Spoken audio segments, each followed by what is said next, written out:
Yes, guys, welcome back to the surgery clinic. Dr. LB and Dr. Nobbins will see you now. Please take your seat in the waiting room. The vaccine is here, guys. We have the vaccine. The Manchester City vaccine. We have it, and we're going to give it to you guys today. Yes, in the chat if you want the vaccine, man. Built to SB, built to Colin, built to Josh, Brett, Itchy Goats in the building, built to Sam, Leaf, Size here, built to Elder, Kaida Costa, built to Lee, MJ Window Cleaning, built to Il Dunican, built to Jen Jose, AC, Harris, Philip Clark's in the building, Louise Clark's here as well. Are you two related? Philip and Louise? Is that a coincidence? We've got Philip Clark and Louise Clark right next to each other in the chat with the same surname. Built to King Harlan, built to Dev Cooney, built to Foggy, built to Light Industry, Ryan, and many more in the chat. Hopefully, you guys are all doing well. Guys, smash these likes up, man. Get these likes right up. First of all, I want to say congratulations to Mr. Nobbins and future Mrs. Nobbins. Yeah. Bro, tell them the good news for the people that don't follow you on the X. Yes, I got engaged on Saturday. Hooray. And she said yes, which is very lovely. That would have been embarrassing if she didn't. But yes, so thank you guys. I was asking the question as we conceded the third goal. So, you know, I don't know. So I was having fun at least. But yes, I had a beautiful weekend, and, you know, we've been together 9 years. So it's about time I asked, and there we go. You know what's hilarious, right? Is that like you on Saturday had one of your greatest days of your life, whereas because you didn't watch it, us and many other City fans had one of the worst days of our lives. We got absolutely slapped. Nobbins has now watched the game. He's just finishing it off now as we speak with like literally the last couple of minutes. But yeah, it's kind of crazy, man. I'm just going to give you my sort of quick thoughts on it. Yes, and absolutely. Then we'll just open it up to Nobbins and you guys in the chat as well. Get your comments on screen. Just obviously now I've calmed down. I've chilled. I'm sort of like, I've seen someone else in the chat say it as well. Unfortunately, and this is really bad, but I was sort of numb to the result. I was sort of numb to it. Like, if you watch my match reaction, I wasn't going mad. I wasn't kicking off. I wasn't cussing out the players. I'm just sort of numb to it because, unfortunately, I think if we ask ourselves deep down the question, I think we kind of knew that a result like this was on the cards. I mean, we've not played well since the first international break of the season. I thought we played well in the first 3 games of the season against Chelsea, West Ham and Ipswich. And I know some people even like dispute the West Ham game and Ipswich game. Anyway, it's by the by. But there's a couple of games this season, earlier in the season, that we played well. Other than that, if you're being honest with yourself, we haven't played well for 90 minutes since then. We've been extremely lucky in games, and I know, like, as the games were happening in front of us and we were getting the wins, and I know some people were obviously, they don't want to speak about the negatives when you win, but if you're being honest with yourself, the Brentford game, 2-1 win, we should have lost that game. We should have been 3 or 4-0 down in the first 10 minutes. You're kidding yourself if you disagree. I actually think Inter Milan, we weren't that bad, but they didn't really set up in a way that damaged us. Arsenal, first 20 minutes with Rodri, I thought probably the best play we played all season, the first 20 minutes. But let's be honest, we turned crap as soon as they scored, as soon as Rodri got his ACL. In the second half, it was just embarrassing. The lack of creativity in that second half was shambolic. Watford, Carabao Cup, 2-1 victory, poor. Newcastle, not particularly great. Even the Slovan Bratislava game, which we won 4-0. We weren't particularly good. And I know people will say we won 4-0. I know we won 4-0, but if you actually remember the game, we weren't particularly great. Fulham, we won 3-2. Should have lost. Thank God for Adama Traore. Horrific performance again. Wolves, we scored in the 96th minute. Southampton, we actually played all right against Southampton, to be fair. And actually, I think that is one game where Pep Guardiola has changed the tactics. He made us a lot deeper. He made us a lot more difficult to play through. And Southampton really struggled. And although we only won 1-0, we were extremely solid in that game. I'm looking at the stats. They only had 5 shots in the whole game, Southampton. And that's because Pep changed his tactics. We've not really seen it since then. After that, what did we have? I'm just going to quickly reel these off before I bring Nobbins in. Tottenham in the Carabao Cup, listen, it is what it is. I don't really look into that game that much. Bournemouth, we were shambolic. Sporting, periods we were okay, but ultimately crumbled. It was embarrassing. Same thing happened at Brighton, and then we got absolutely battered off Tottenham. This result, I'm afraid, has been coming. It's been coming for a long time. We're far too easy to play in the middle. I'm not blaming the players too much anymore, personally, because I think me and Nobbins have covered this week after week after week. And in Nobbins' video, because I remember watching it, the Our City Broken video, you asked the question, can City be fixed with the current set of players in the squad? And I'm not 100% sure that we can be fixed until January. And that is why this situation is so bad. This is why this situation is not the same as last year when we went through a rough period. Because last year we had the tools available, just the players and maybe some pep system. With Kovacic, with Gundogan, with nobody else able to play that Rodri position, I don't know if we're going to be still in a title race by January because the players can't do it. So yeah, it's a shame, but unfortunately, I'm not going mad because I'm numb to it, and deep down, I feel like I knew it was coming. And it's going to get worse because we go to Anfield next in the league. So we're probably going to, well, we're definitely not going to win that one, are we? We might in fact lose. So it's going to be what? How many points behind Liverpool would we be if we lost at Anfield? Does it get to double digits at that point? 11. I feel like 11, right? Yeah. So that's probably, and we'll probably be behind Arsenal, maybe even Chelsea. We might be fourth at the weekend, 11 points behind. We could be fifth. Worst case scenario, we could be fifth. Yeah. Yeah. Brighton are playing Southampton, so they'll probably beat them. Chelsea are playing Villa. It looks like, so we might get lucky there. And then Arsenal are playing West Ham away, so they'll probably win there. So our only hope that to still be, obviously we could win the game, who knows? But if we do lose, our only hope that we'll still be in the top four is if Aston Villa beat Chelsea. Yeah. Yeah, as you say, right, let's say this has been coming. This could have been Fulham, for example. You know, this could have been Brentford. This could have been Wolves on another day. This could have been Bournemouth on another day. We deserve to lose that game 4-5, 6-0, in all honesty. Those teams just weren't as clinical as Spurs were. So shout out to Spurs, obviously being very clinical. There's not really much new in terms of the match. I've obviously watched it now. In terms of like our issues, all I will say is that I'm sure you guys covered it when you did like your post-match stuff. We set up very differently in terms of how we'd usually set up. We actually went back to what ultimately won us the league last season. We changed from the 3-1-6 to the 2-3-5.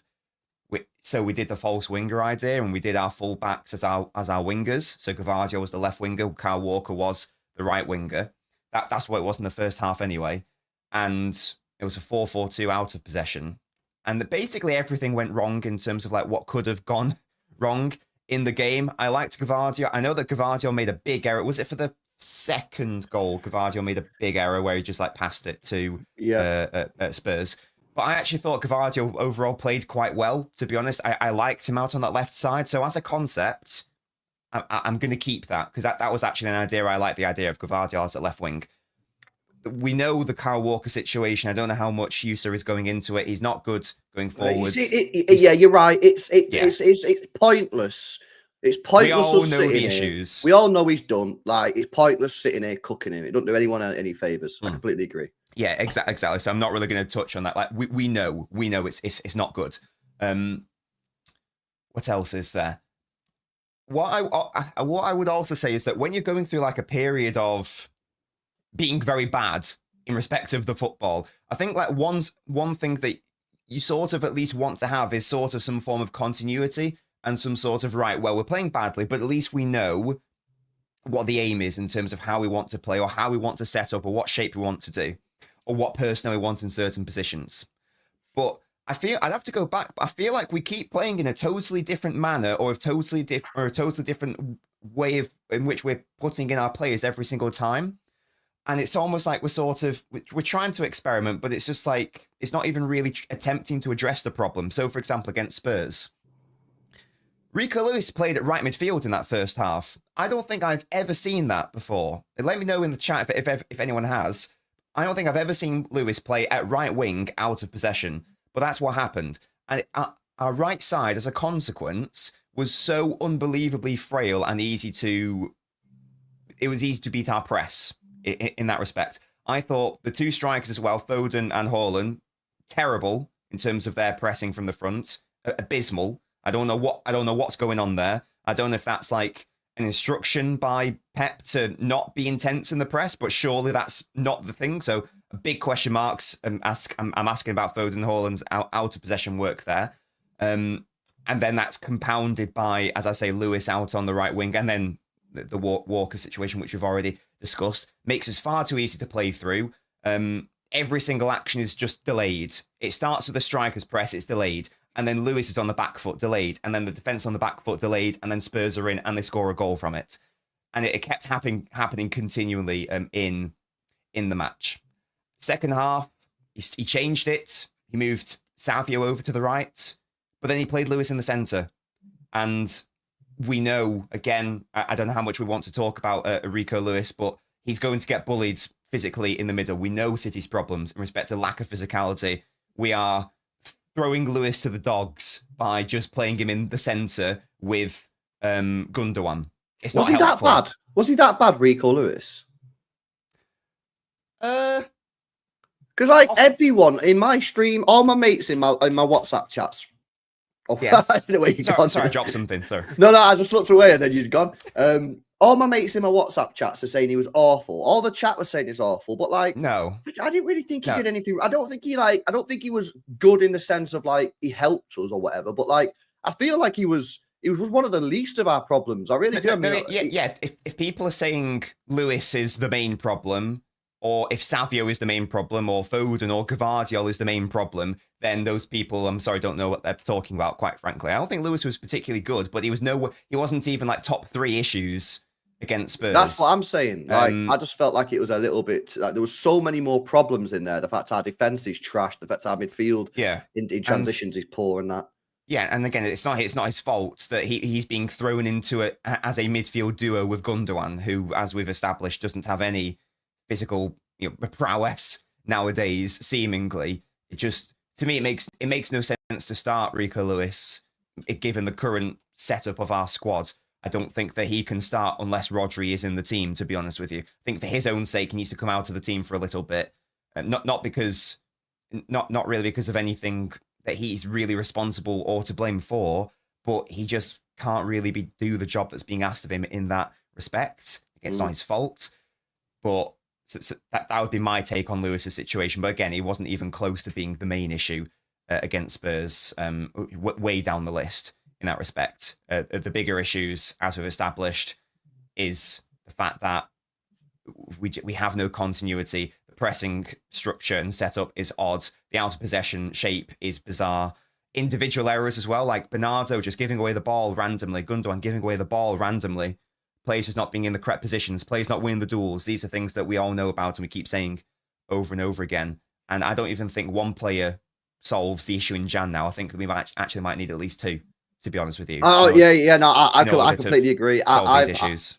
I was thinking about it yesterday and this morning, and I've come to the same conclusion. I initially thought that I'll get a DM in and we might be all right. And I think we've got to be realistic about some of these players, guys. And I know a lot of people don't like having these conversations, but some of these players are they're just not good enough anymore. And you know what I mean? We can keep them and we can do the whole nicey the legends. And all that. Listen, I think they are legends as well, but you can't keep them forever. And when a player starts to decline, you have to move them on because you support the football club. You support the badge first. The players and managers, they come and go. Yeah. And for me, I'm looking at players like Gundogan. I'm looking at players like Bernardo Silva, and I just have zero idea what they're on the pitch for. I don't understand what they're doing. They're offering me nothing. Bernardo, I don't really know what he does. Someone says he runs around. Like, I'm not being funny, but he's on 300 grand a week. We need more than that. Gundogan the same. And there's just too many of these players that we've got now. We've got too many squad rotational players. Kovacic is a squad rotational player. Gundogan is a squad rotational player. Rico Lewis should be a squad rotational player, in my opinion. Bernardo Silva, as much as people don't want to hear it, I think should now be a squad rotational player. Now we're playing all these players week in, week out. And as a result, we're not up to the standards. And they've all got the same weaknesses, mainly, in that none of them are good in defensive transitions. They're all slow. None of them can recover the ball. None of them get stuck in. And That's why our midfield is just non-existent. You know, they're all playing in midfield. Like we're literally playing with 9 men. It feels like sometimes. Yeah, it's that's it for me. Like if people do say, well, if it isn't Lewis, then who is it? I mean, first of all, we've got to point at Pep as well, because he's ultimately setting up the team and he's setting up these plays. He's deploying the tactics. But if there were any particular individuals to blame, obviously Walker, again, we know. But yeah, I agree. I'm looking to the more experienced older players who you would associate with being the calming presences on the ball. But if even these guys are just giving it away deep in midfield and just inviting pressure onto us, then there's not really much that the rest of the team can do if they just the problem keep giving it away. Is in situations like this, you want to look to your experienced players. But I'm sorry to say, it's the experienced players that are causing the issues and causing the problems. Now, it's not necessarily their fault, because at the end of the day, I can't blame Gundogan for being slow. It's not his fault human beings slow down as they age. That's just what happens to everybody. But at the same time, him being in the team is causing issues. I mean, it's so sad to see. I don't know, the first goal when Maddison just runs off him and he's running after Maddison. And Gundogan just points to say he's someone pick him up, at him, please. and I've never seen Gundogan point on a football pitch as much as he did on Saturday. It's because he can't get to the ball. So he's pointing to the play because he's telling other players to go there because he can't get there. And again, it's not necessarily his fault because he's just slow. What can you do? He's slow, but he's causing a problem. Bernardo Silva is offering me absolutely nothing at the moment on that football pitch. And again, I don't like saying stuff like this because these are legends, but it's got to be said. We can't just cover it all up. He's offering me absolutely nothing. Yeah, you've got Matheus Nunes sat on the bench, 50 million quid, and I know people will be like, he's not fit or whatever. I'm not bothered about this anymore. Yeah, I can't just go through the whole thing. We're in November and people are talking about it, but I can't be arsed with it. You know what I mean? He's a 50 million pound player, which was a panic buy. We all called it out at the time and said it was a panic buy. We said it for ages, but he should be in this team ahead of the likes of Gundogan or Bernardo Silva. There's no excuses for it. He's got pace. He's got physicality. He would help a little bit. Do I think that Nunes is the answer to our problems? No, I'd sell him in the summer probably. Yeah, but for the short term, he is better having him in the team than it is Gundogan or Bernardo Silva. But Pep's so bothered about, players that can keep the ball and that. And I get it, like Pep wants to keep the ball, but these players are causing us issues, man. Do you know what I mean? Nico O'Reilly cannot be asked speaking about this guy anymore. He played good in pre-season. Never seen him again. He's a player that has physicality. He's massive. He's over 6 foot. He's huge. He's young. He's got enthusiasm. He's desperate to get on this football pitch. Desperate to get on and show that he can help the team, because if he does that, he can make a career for himself, just like Cole Palmer did. He played a little bit in City team, got off and got a big move. Nico O'Reilly's thinking, get me in this pitch and I can do something. We won't even give them the opportunity. McAtee, the same, another young player who's got Premier League experience and he doesn't get in the team one little bit. And then I've got to deal with people trying to tell me that, they're not experienced enough or they're too young. And you're looking at Bernardo and Gundogan in that midfield. And are you being serious? Are you literally looking at this team now and saying that's a problem? It's literally what we need. And now, because we've left it so late, let's be honest, he's not going to throw him in at Anfield, is he? And Feyenoord tomorrow's a huge game, so he's not going to do that. So for me, I'm just at a point now where I'm just like, I don't know where we go from here, man, because until we get to January, I don't see us massively improving. That doesn't mean we can't win games, because when you play Kevin De Bruyne, by the way, Kevin De Bruyne was our best player on Saturday. He's on a pitch for 15 minutes. That is embarrassing. And listen, I didn't cook the players that much in terms of personally, I give them low ratings because they deserved it. But the fact that Kevin De Bruyne come on the pitch with 15 minutes to go and was looked at like our best player, and the fact he's hardly kicked a ball all season, the other players, that is embarrassing. That you can't get away from that. Foden was poor. Haaland was poor. Savio was not great. You know what I mean? And Kevin De Bruyne comes on with 15 minutes. And I know he's the greatest player that I think City have ever had, but that is still embarrassing. And it's the other players need to step it up.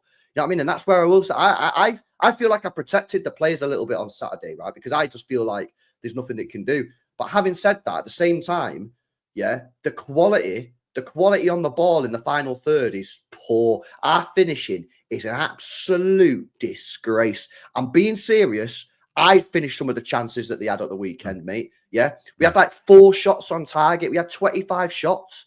It's shambolic. Pep Guardiola needs to have these players on the pitch and just doing shooting drills for hours and just saying, there's the net, Ederson, get in goal, shoot. You know what I mean? And if you miss the target, yeah, you get fined a week's wages because it's appalling. You know what I mean? We've got players in this team that can't score goals. Savio's still not scored. Grealish has not scored since a year. Yeah, you got Kovacic and Gundogan who don't score. Haaland's going for a little bit of a dodgy patch for City with only a few goals in his last 6 or 7 games. So there's problems all over the gaff. Mm-hmm. I do feel that it all stems from our midfield, if I'm being honest with you. Mm-hmm. And we need to sort that out in January. But for me, I think the league's gone, to be honest with you.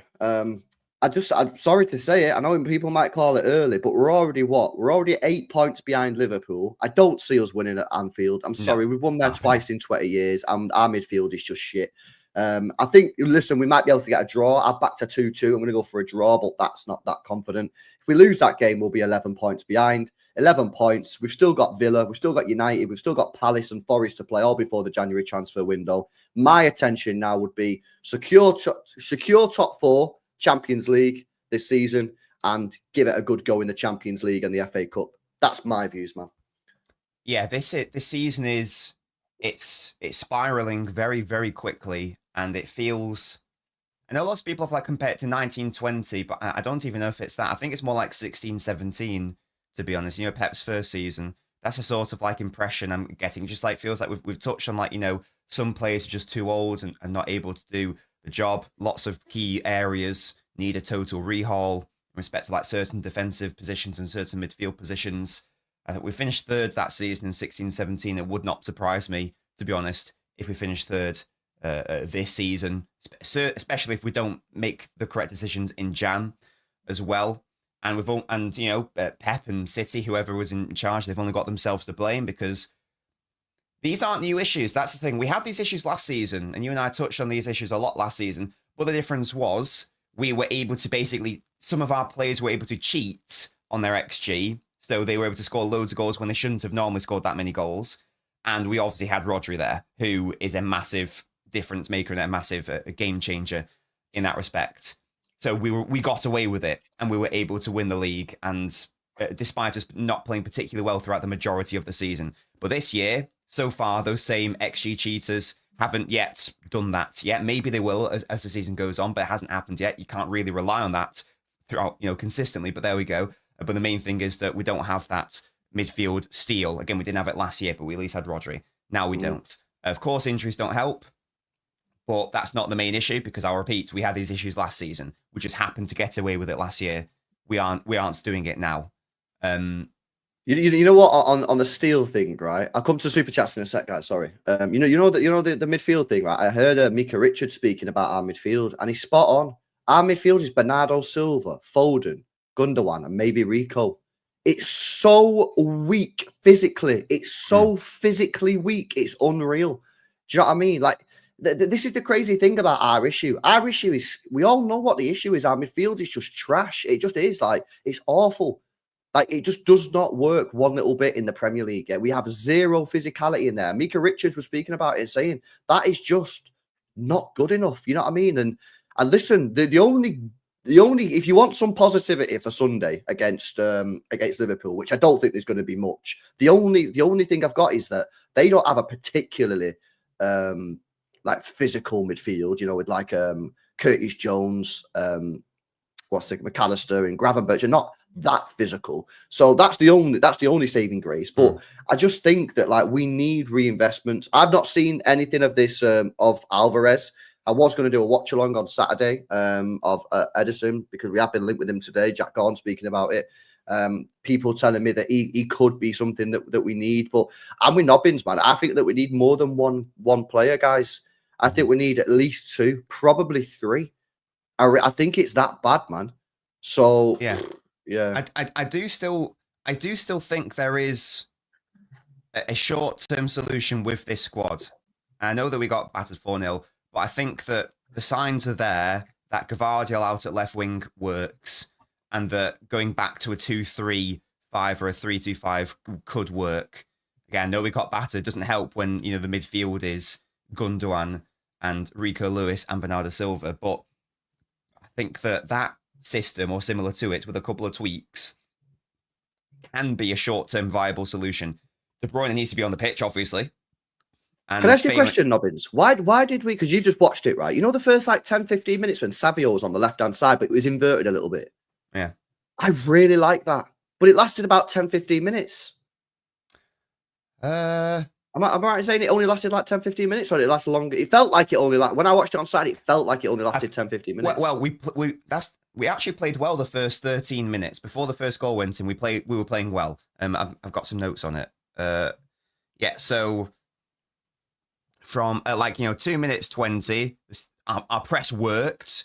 I've noticed here Foden breaks the lines for a Bernardo cross and Haaland head to the back post, and then just before the 4th minute, City bait Spurs' press. They overload to isolate. Foden beats the press and plays in Gvardiol, and then Gvardiol finds Haaland, and maybe Haaland should score. Nah, he defo should. That's poor for me. Yeah. He took too many touches. There was another one around the 10th minute, 10 minute 45 seconds. Savio spins his defender, finds Haaland. Maybe he should score. It's a good save. And then 30 minutes, there is the silly error. So first 30 minutes, it was good. We did play like that the entirety of the first half, with Gvardiol basically being as our main left winger, and the idea was that Savio would tuck inside a bit more, but the whole team just dropped off after we conceded that first goal, which was obviously a massive shame. I would again like to see that happening throughout the rest of the season, especially if we can't rely on the fitness of Grealish and Doku and Gvardiol's. My main issue with Gvardiol last season was the crossing wasn't quite good enough. I thought his crossing against Spurs was actually quite good. He could have had a couple of assists on Saturday. Gvardiol played well but the problem is he was at fault for the goal. It's a shame, yeah. And even with the goal he was at fault with, again, and I know we said we weren't going to discuss it. Where's Walker picking up Maddison? He just watches the run and doesn't pick him up at all. So I know that Gvardiol does the error to give away the ball, but go back and look at Walker's positioning. It is horrendous how he just leaves Maddison to his own devices and have a shot. So yeah, Gvardiol didn't do great in that action, but I thought Gvardiol overall actually played quite well. Yeah, so I think we need him there because we know how good he is. We know how good he has been. Going forwards this season. So I want him in those more advanced positions. Savio out on the right wing, I think is still a must. Get rid of Walker out on the right, obviously, and then you can play Foden, De Bruyne midfield, or Foden Nunes, or De Bruyne Nunes, whoever. It doesn't matter. When De Bruyne came on, I know De Bruyne first of all obviously played well, but also like the system was just a lot nicer. It was far more open because he have to be 3-0 down. But we actually ended up playing like a midfield of Gundogan, Foden, and De Bruyne with Grealish on the left and Bernardo out on the right. Now that's incredibly offensive and gung-ho, but it actually seemed to work quite nicely. So if we're conceding the idea that we have no midfield steel anyway, then why not just go the whole hog and just go for it and play that midfield, which might seem suicidal, but if you're going to be shit in midfield anyway, you might as well be shit in midfield defensively, but at least be overpowering from offensively, I guess. I don't know. Maybe that's one more solution. No, I agree. Short term. Guys, smash these likes up, man. Get the likes up. We've got 700 people locked in. Let's get these likes to at least 200, man. Come on, hit these thumbs up button. Let me go through these super chats, man. They've been here a while. Bill Simmons, man, for the 15 months. It's scary when you deep the actual world-class players in the squad. I would argue we only have Edison, Diaz, Rodri, Haaland, Foden, Josko. Foden and Josko are 3-4. Says Simmons. Yeah, because the problem is, Simmons, as I said before, we've got too many squad rotational players. Yeah, I mean, we bought too many Gundowans, Kovacic's. Rico's probably a squad rotational player. He's probably not a player that should be starting for a team like Manchester City week in, week out. So that's one of the issues. He also says, congrats, Dobbins. Wishing you a long and happy life together. You, John. Big up, John, man. Appreciate it. Big up, Harris. Says, Edison in January, Guimaraes in June. Says, Harris. Yeah, and again, I've not seen this Edison. I'll watch along, but they play at the same time as us on Tuesday, so I won't be able to do that. But yeah, maybe this weekend I'll see who they're playing. If they're not on at the same time as City, then maybe I'll watch that, because he has been linked today, Jack Gorn, with a bomber saying City are looking at both Edison and Zubimendi. Big up, Harris. Appreciate it, bro. Big up, Neeraj says, do we still stand a chance to win the Premier League this season? Listen, we have a chance, yeah. But for me, I just don't think we're going to win it. I think this year we haven't done enough in the window. We would have got away with it if Rodri stayed fit, but Rodri's not stayed fit, and I think that's just killed us off. So I personally don't think we will win the league now. I think Liverpool are going to win it. But no, we are only 8 points behind, and we win at Anfield, which is unlikely, but win at Anfield, and it's back to 5, and everyone's like, yeah, come on, we can still do it. ask me after the Anfield game. If we somehow win, then I'll change my mind. But right now, Yeah. looking at it like that's, For me, Can't Niraj, it's all about tell. January 1st. You get to January 1st, still in a title race. I think we can do it if we make signings. But my problem is I don't think we're going to be in a title race by January 1st because I just don't see where the next win comes from, if I'm being honest. Yeah, that's the thing. If within 6 points, when new signings come in, and then I'll say, yes, we are still in this race. But right now, you can't really see that happening. Mm-hmm. Big up to Sahil, says, hi, mate. We need a midfield and a defensive overhaul. Get some quick midfielders, actual wing backs, get rid of some players, stop playing three at the back. We need a Haaland backup. Jonathan David plus. Yeah, there's absolutely zero thing there that I disagree with. It would be nice to get some actual wing backs. We've not had proper ones for ages. So I do think we'll do that in the summer because obviously Walker's going to leave, bro. So big up to you. Big up to Piplup as well. Hello, lads. Hope you're doing well. Sorry that I've missed your streams, LB. My mental health has been terrible.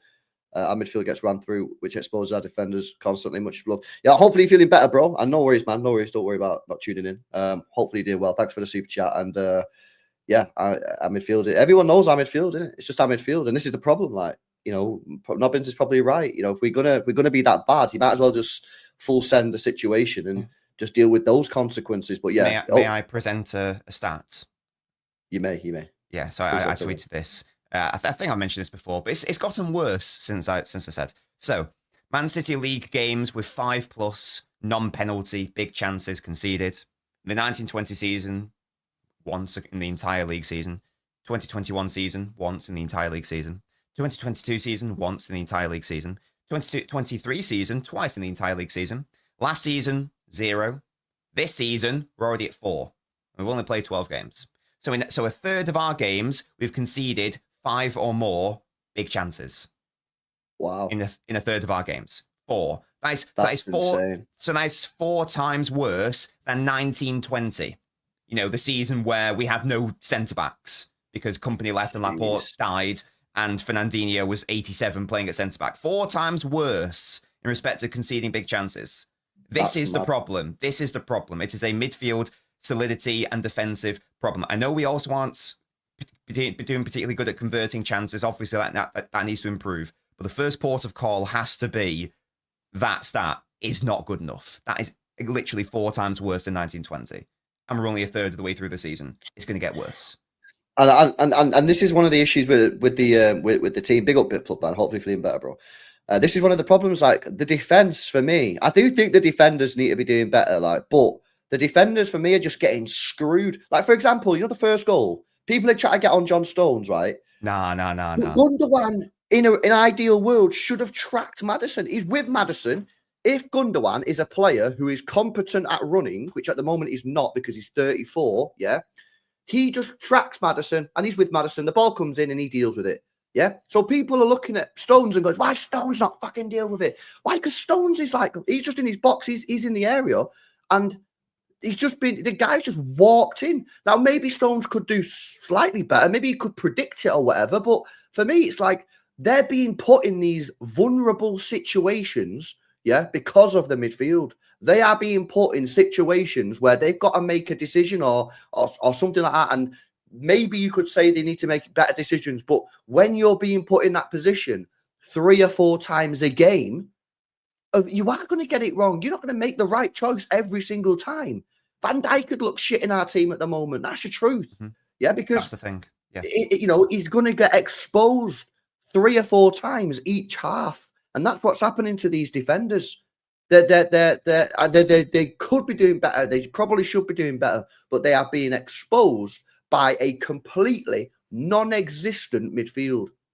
Bernardo Silva in there, Gundogan in there, are offering us nothing in terms of defending counter-attacks and transitional play. On the ball, no real issues. We knock it around nicely when we're dominating the ball. You've seen it in the first 12, 13 minutes. We was doing all right. But soon as the game starts to open up and that, bro, like, we're just shocked, man, because we're playing with 9 men. It's that bad. That's why we need to get some pace into that midfield, man. I honestly, I look at Caicedo at Chelsea and think, bloody hell. Oh, he would, yeah, definitely. Someone like him would be perfect, yeah. Ruben Diaz coming back will help, but as you say, there's only so much that an individual defender can do. Like, if they aren't getting any protection from their midfield, it's that if you leave the best back four in the world isolated to deal with, like, one-on-one, then they're going to get done. Ultimately, it's not sustainable. Again, 4 times worse than 1920 when we're only a third of the way through the season is maddening. It is mental. And again, we need to score more goals, obviously. But if you're conceding 4, you've got no chance. You're not going to score 5, are you? So No. it's just you've got to give yourself some hope to try to win the game. If it's 0-0 in the 80th minute, who knows what happens? Maybe score a fluky winner or deserved winner. If you're 3-0 down in the 80th minute, then you're shafted, and you might as well just give up there. That's got to be the first thing to address. Well, that's right. You know, this is one of the problems that we've got is because our defending and midfield is so bad. We've got to score 3 or 4 goals on Saturday 5 to win the game. But we also only really have one player that scores, and that's Haaland. So if he doesn't score, we've chalked. We've lost the game.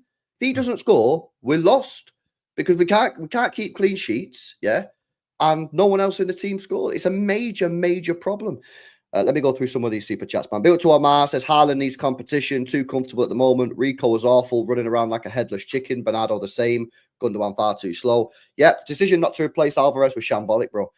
Big up Michael says Ederson should be the priority from now on. His profile will be more valuable from this team than Zubimendi.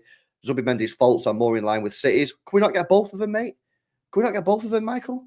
I mean, Zubimendi 50 million buyout clause, Ederson roughly the same, 100 mil. Yeah, this is what I mean. I think ideally in the summer, next summer, we would be moving on players like Kovacic and Gundogan and Nunes. So we're probably going to need at least 2 anyway.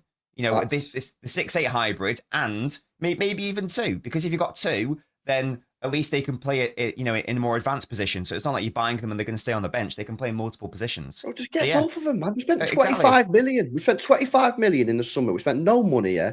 Go and get them both, 100 mil, and just say to Kovacic, right, Kovacic, you're gone in the summer, yeah.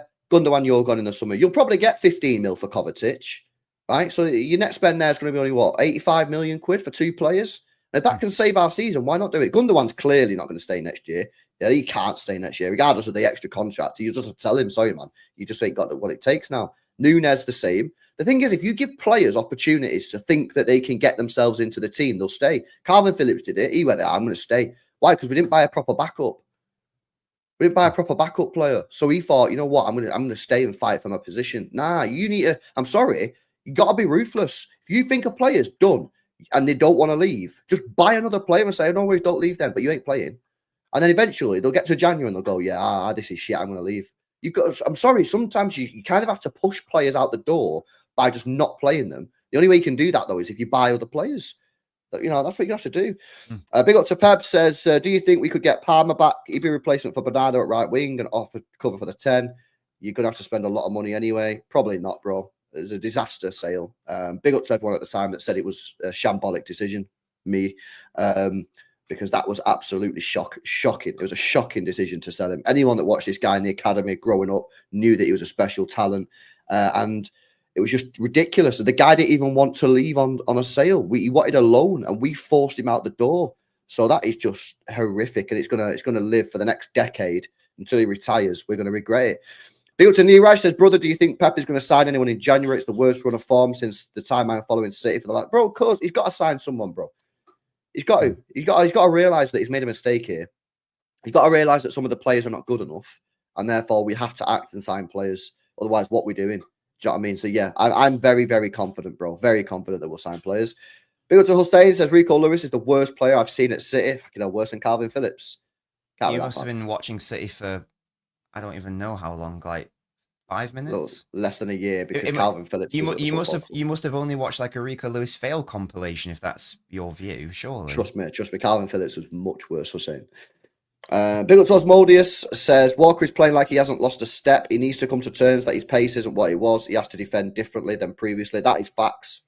He's defending, but that's the point. I think that's the point, Osmodius. His defending was totally reliant on his pace. So it's not a case of he can adapt. That's what it was. He didn't really have the brain to. He never really had that. And this isn't a diss to him, because his pace was obviously his valuable weapon. But that was his weapon. That was his tool. He didn't need to rely on great positioning and etc. because he could always just get back into the correct position. So it's something he can't do. If that goes, then he's gone. He's done. He can't adapt, clearly. Nah, facts. Big up Sahil as well, becoming a member. I appreciate it, Sahil. Big up, bro. Big up to Benno, says working with 3 dippers and two rags. That's a derogatory term for Liverpool fans, isn't it? Yeah, I realise. And 2 rags dreading going tomorrow, says Benno. Yeah, it's tough for everyone. Tinsei says, have you seen the meme of Pep morphing into? No, I've not seen it. I've not seen that, but yeah, I can imagine that. That is out there. Probably pretty funny to watch, actually. Yeah, not looking good at the moment. And you know, we do have to spend money in January and shit. But for me, I just think that like we need to get ruthless now. We need to be serious. We need to be honest with ourselves. We need to accept that some of these players are past it. We need to accept that we've made mistakes in the transfer window. That some of the players that we've signed are just not good enough, or are playing way more than they should be doing. And yeah, it's just we need to go in the market and act like a big club, and we need to spend money. If we don't do that, then we'll turn into what we've criticised Liverpool. I criticised Liverpool in the summer for not signing any players, and I was right to do that, by the way. You know what I mean? And Liverpool fans should be criticising their owners for not spending the money. It's lacks ambition. But if we don't do it in January, for me, we're the same. We're the same. We're turning into a club that lacks ambition. We spent 25 million in the summer. We don't buy players in January. That, for me, just tells me that we've lacked ambition. So you need to go and spend money. I do think we are going to spend money. Jack Gordon's done a piece this morning in the Daily Mail saying that City are looking at both Edison and Zubimendi as potential options. For me, I think we should get them both. I think we should just go and get them both and go from there, because, you know, this squad needs major work. You know, the title of the stream is Open Heart Bypass Triple Operation Required. It is. We need 3. I think we need 3 players. I think we need 2 midfielders and a striker. I think we also need a centre back. Well, yeah, I agree. Is Stones injured again? Like, I love Stones. Apparently he is, but apparently some people are saying he's got a ham. It's not really been clear. I tell you, I don't know. Sometimes journalists wind me up, man, in press conferences. I think he's got a hamstring injury. Right. Yeah. So that's him out for another month if it's a hamstring problem, right? At least a month. Yeah. Yeah. And we know that Ake also has his defensive issues. Now, you can get away with having 1 defender who's somewhat injury prone, but 2 is mental, especially when, ideally, you and I have touched on this, we want 4 centre-backs in that back 4. So if 2 of them are injury prone, and we need at least 4 of them fit at all times, so therefore we need like 5 or 6 actually fit, at least one of them is going to have to go. And that pains me to say, because I love Stones so much. I adore him. I think he's a wonderful footballer, but if he's never fit, then he's got to go. He's got to be moved on. So we need another centre-back as well, probably. At least one of Stones or Ake are going to have to go. We've got to bring in someone else in the summer. Yeah, no, this is what I said this a couple of weeks ago, man. And some people or trust JSP, to be fair. Yeah, but you still need another centre. I don't think this is going to be a January signing, but I think in the summer, I think we have to go and sign a centre-back, lads. Yeah, you do, because said this a couple of weeks ago, man, with Ake and Stones. You got to get rid of one of them, I'm afraid, in the summer. You have to get rid of one of them, man. What was the contract situation with Harwood Bellis? The Southampton centre-back who we sold? Yeah. Obviously, academy player. Do we have a buyback? He's I'm playing quite well. I'm not sure if he's got a buyback or not, but I think we need to go big. I think we need to go for like a Branthwaite, like someone who's playing like top level football for a long time. You know, I don't want to get like a 20-year-old or 19. I want to get someone who's got a bit of experience. And I think go and get, you know, for me, I really hate it, man. Because I really love the guy, but I think I'd get rid of Stones. I think I'd get rid of his injury record is just shit. It's so bad. You know what I mean? You basically, so we only have 7 defenders, right? Here's the problem that we've got, right? Here's the problem. Yeah, I was. Big up Lethu, man. Big up, bro. I was right. We should have got Chalobah. Here's the thing, right? With our defense, we've got 7 defenders. 7, right? One of them is Rico Lewis, who some of the fan base, to be honest, some of the fan base don't even think this guy is a defender. So tick him off the list, down to 6. One of the players is Kyle Walker, who is just completely finished. Tick him off the list, you're down to 5. One of the players is John Stones, who's never fit. Tick him on the list, you're down to 4. One of the players is Nathan Ake, who is a slightly injury prone. Tick him off the list. You're down to 3. Yeah, you got Akanji, Diaz, and Gvardiol. Gvardiol has not had a rest since he's joined our football club last season. So if he does start taking a bit of a dip in form, don't be surprised because the guy's going to be knackered. He also plays every game for his country, right? Akanji is doing a sterling job. A sterling job. He's playing so well. And I know he's not like maybe he makes an issue here or there, but he is, again, as another player who, remember, by the way, when we signed Akanji, he was our 4th, 5th choice backup player. Mm-hmm. That's the truth. He was signed as ultra squad rotation. And now he's our first choice defender. Mm-hmm. Diaz is picking up a few injuries now as well. You notice that? He's starting to pick up a knock or 2 here or there. Again, probably because he's probably coming back too soon. He's probably getting back into. He can see the team is shit, so he's like, "Get me back in there." He's probably coming back into the team a little bit too early, and now he's picking up injuries as well. So what happens? I'd say what happens. You have players like Simpson Pusey playing for you. He's done an all right job, right? But he shouldn't be playing at a Manchester City level. Yeah. You know what I'm saying? Because this is a problem that we've got, and the defense needs an overhaul. The midfield needs an overhaul, and we need wingers that can score goals. The whole squad, man, needs to be stripped out. I said it, man. In the next window, January and the summer, I'm looking at 7 players to leave. 7. I think that's about right. Yeah, it's certainly at least 5. Like at least, if we're being really harsh, yeah, it could be up to 7. Yeah, because it's Walker, it's maybe Ake, it's maybe Stones, it's probably Gundogan, it's probably Kovacic, it's maybe Nunes, it's maybe Grealish. In fact, it might be Bernardo. It could be 8. I've been able to rattle off 8 players there who realistically could potentially be moved on or sold or whatever. Yeah, massive overhaul required. Hopefully 17, 18 levels, as we've discussed, in which case it would make it very apt to compare this season to 16, 17 in some sort of like transitional year where most of our players, if you think about it, most of our players I feel like aren't really in their prime right now. We've got lots of players who are sort of like between 20 and 24-ish, like, Savio, Doku, Foden, Haaland, Gvardiol. We've got lots of players who are sort of like, past that sort of like physical prime, like Gundogan, Bernardo, Kovacic, etc. We don't really have many. I feel like we don't have many players who are sort of the age of like 27 through to 29, which is sort of like the more physical sort of prime. So I don't, apart from like Rodri, Ruben Diaz, there might be someone else who I'm not really thinking of there. But I feel like we've got a very weird squad in that they're either not hit their prime yet physically, or they're sort of like past their prime in a way. So yeah, the balance isn't quite there, it seems, maybe. Yeah, beyond belief. Bernardo probably has peaked. You know why he's peaked? It's because he's played every single game for the last 7 years. Mm-hmm. He's not had a proper rest. And you don't manage minutes of these players. They will peak too soon. So I think he's peaked. I think we've ran him into the ground. We've literally ran him into the ground, Bernardo. You know what I mean? Because he's literally been playing pretty much every single... You look at his minutes over the last 5 or 6 years, I guarantee he's hitting 4,000 minutes a year. Add Portugal games in. The guy's probably doing 5,500 minutes a year for the last 5 or 6 years. High pressure games as well. High mentally fatiguing, taxing games. You know what I mean? Mm-hmm. So you got to move him on. It's probably our own fault that we've ran into this situation. Yeah, you know what's mad, Harry? I've seen a full list of like all the players that we've sold over the years from our academy, and honestly, that they've solved so many of our issues if we would have just kept them. You got to trust the academy more. You really, really do. Yeah, I've seen this as well. Apparently, we're looking at Wharton. Right, cool. I mean, hopefully, if we do get him, hopefully he's good. All I'm going to say is every time I've watched him this year, he's been trash. So hopefully, I've just caught him on a bad day. In his defence, he has been.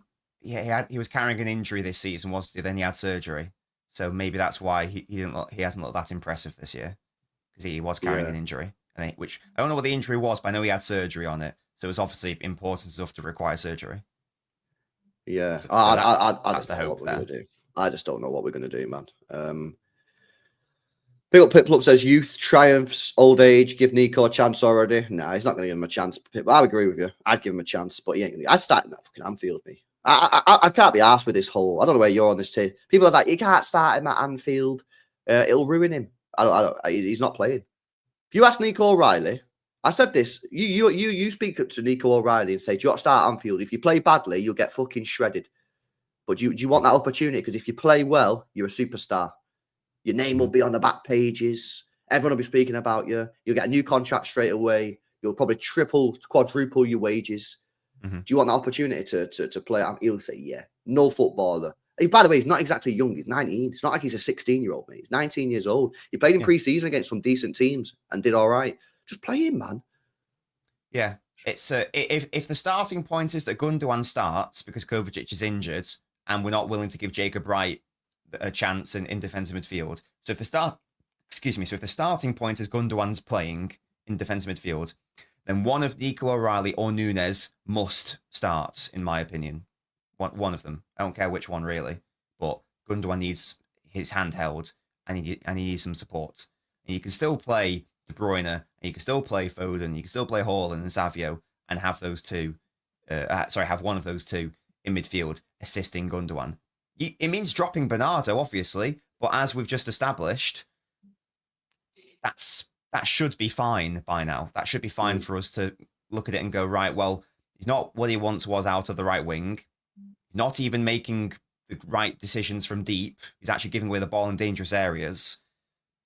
He's not really helping out in terms of breaking the lines. He's not helping out in terms of like direct chance creation. He's not helping out in like direct creating chances for others or direct scoring for himself.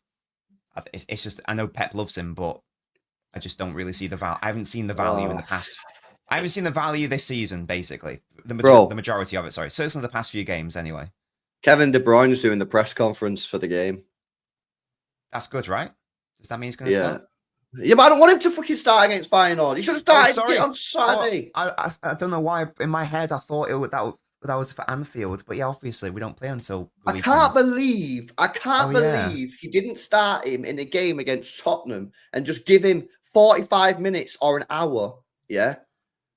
Yeah. And he's now going to start him against Feyenoord. Did De Bruyne play for Belgium in the international break? No, he didn't. He didn't. He was rested, right. So he had 2 weeks off. Is he thinking about he wants him to get match sharpness? Bro, we've lost 4 games in a row before the Spurs game, and we knew that if we was going to lose that game, we'd be 8 points behind Liverpool. I can't believe that he didn't start against Spurs, and just even if you just give him 45 minutes against Spurs in the first half, yeah. Like I think that game's a completely different game. I think if Kevin De Bruyne starts, I really, really do. And then just give him 45 minutes.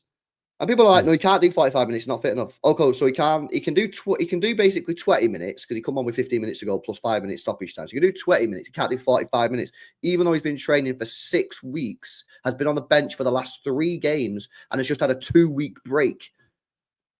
I'm just like, God's sake. As long as he's able to start at Anfield and he's able to play the full 90 minutes. Though, Jeremy Doku, it's the medical staff, bro. The medical staff. You're talking about, you can't say the medical staff and Pep know what they're doing because the way we've handled injuries this year has been an absolute disgrace. You know what I mean? We've got no players. We've got Simpson Pusey at back.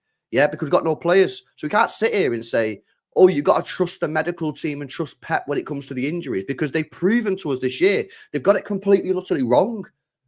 You know what I mean? Look at Doku. Doku's injured again. Why? Because he's playing when he's not fit. You know, he come in, you agree he's going to start the first game of the season. He gets injured. Doku starts straight away, ends up getting injured, comes back, isn't fit, comes on or whatever, gets injured again. But with De Bruyne, it's different. He's been training 6 weeks, man. You know what I mean? So he'll play tomorrow. We'll win. As long as he starts at Anfield and doesn't pick up another injury this season, then I'll be a happy lad. But yeah, he'll start Anfield. 100% he'll start Anfield. But like for me, I'm just fuming, man, because for me, he should have started him. So again, he can play 20 minutes on Saturday, but he couldn't play 45. He's going to have 2 days rest, Sunday and Monday, yeah? And now on Tuesday, he's going to start and play 60 minutes, and everyone's like, yeah, that's fine. Like, come on, man. When you actually deep what's going on here, yeah, with the minutes with De Bruyne, like, it don't make sense.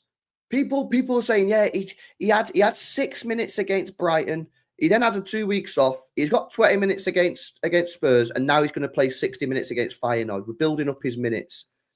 Get out of here, man. You're telling me we couldn't have just played 45 minutes on Saturday and just rested him tomorrow? Oh, man, serious. No, we'll see. If he picks up an injury against Feyenoord, then we'll just have to...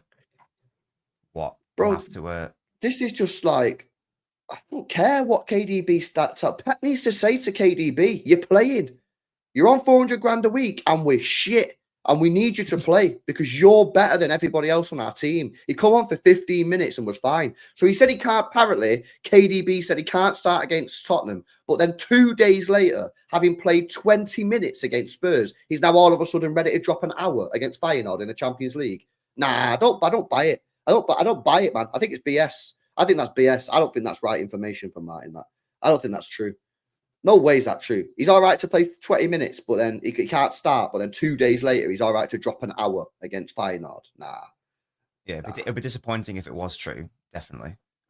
If he picks up another injury, though, then I think that we've just got to accept that we need to move on from De Bruyne, which is very sad. And we can't replace him, but we also need him fit. So we'll have to see what happens the remainder of the season in that respect. Yeah. No, 100%. 100%. Right, smash these likes up, guys. We're going to wrap up in a second. Big up to you guys, man. Big up to Nobbins as well. Yeah, when it comes to KDB, I see Piplup's comment there, super chat. I think he's gone at the end of the year, KDB anyway. I see a 5% chance that he stays next season. 5. I.e., it ain't happening. You know what I mean? He's played, what, like 6 games for us? He's on 400 grand a week? Nah.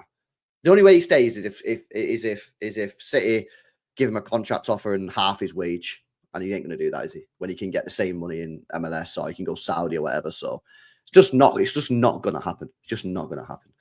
No, that's sad. It's sad. It's sad. We need to replace him. You got to get Verts or someone, innit? You need to get Verts, man. You need to do something. So yeah, it is what it is. Anyway, we're done. Are you going to drop a video on this game? What's your plans? Oh, I'm not going to have time for a video because I was also busy over the weekend, and by the time a video would be ready, the Feyenoord game will come out. I might try to do a live stream later today where I've got all my notes from the game, so I'll in detail be talking about what went wrong, basically, on my channel later today. Well, guys, make sure you are subscribed to Nobbins as well, L Nobbins. Subscribe to this channel, subscribe to More LB. Unfortunately, I've got to go on Saeed's channel now, midday live. Looking forward to that. That'll be fun. At least United drew yesterday, you know what I mean? So he can't smoke me too much. But yeah, it's going to be nasty. So I'll redirect you over there. Big up Nobbins for jumping on as always. Congratulations again on the engagement. Smash a like, subscribe to the channel, and we'll catch you in the next one. Peace out.